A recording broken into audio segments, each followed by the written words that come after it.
Hey, haven't seen you for a while. This is like real life again. Well, real life-ish. I thought I'd jump in front of the lens to introduce this next section just because, I don't know, disclaimer is I'm not a sound engineer and we're gonna get into some sound stuff. So keep that in mind when you are doing this bit, that I'm not a professional sound engineer, okay? But I'm gonna give you all the tips and tricks that I've learned over the years, okay, to get my audio from really bad to good and good to great, okay? So another thing that I wanted to explain was Audition.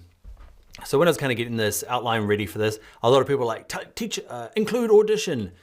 And I used to, when I used to teach Premiere Pro a long time ago, there was no, you had to go out to Audition, okay, for fixing sound. Premiere Pro had some really limited sound editing tools, you could do a bit, but all the really nice, I don't know, user-friendly stuff was in Audition. Audition is a separate software that Adobe, it's part of your license.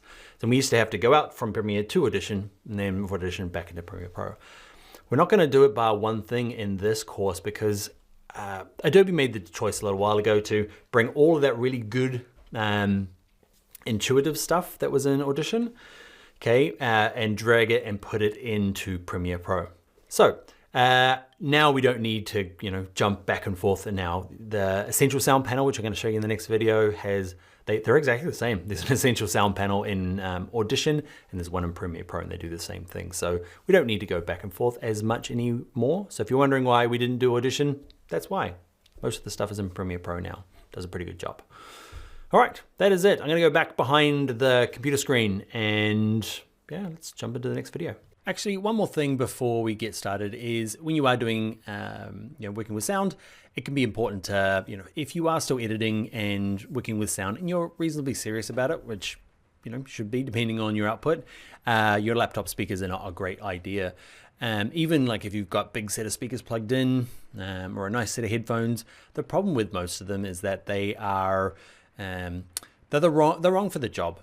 Most speakers, okay, that you buy, try to take the input or the sound and make it better themselves. They add a level to the things to make them feel nicer and slicker and happier and bassier, and so they do stuff to the the track coming through. So what you can do is, the word is you can see this as monitor. So monitor or neutral speakers.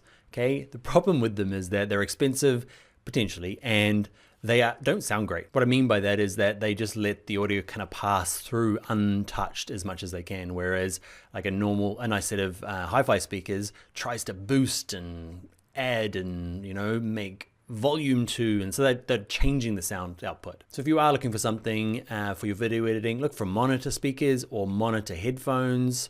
What I'm doing now is I can't use speakers in my office. Can you hear it now? Probably can't. It's raining outside. I've got it's really loud on the windows. So it's hard to do any sort of like serious sound stuff. And also my fans on my laptop, they're not running at the moment, but I give it a little minute and those fans, man, they're deafening. Like they're really loud and they, it's hard to clean up audio that way. So I use headphones. I've got a good set of monitor headphones that I don't use very much anymore because I just use this is just a regular set of headphones, and out of the box, they're not very good for, for fixing sound, okay, or listening to it properly. But Sony have this app with it. These specific ones that I use, okay, have app on your phone, and you can really change it and you can adapt it to be more neutral, okay, and get rid of all the extra bass and all the other things they do. So up to you what you want to do. If you do have a like these are super fancy, they're super expensive. I think every designer bought a set of these at some stage. Well, I felt like that. Go to a conference and half the people are wearing these headphones. But anyway, you need to do something. Noise cancelling I find are really good. Okay, these particular ones are great. But a monitor set of headphones that kind of cup over the head are really good to have and aren't super expensive. Now, if you're only dabbling and you're only doing little bits and pieces, it might not matter. You just need to get it close enough, but know that if you are getting serious, you do need to probably upgrade your speaker or headphones. All right, let's get started with some actual Premiere Pro sound stuff.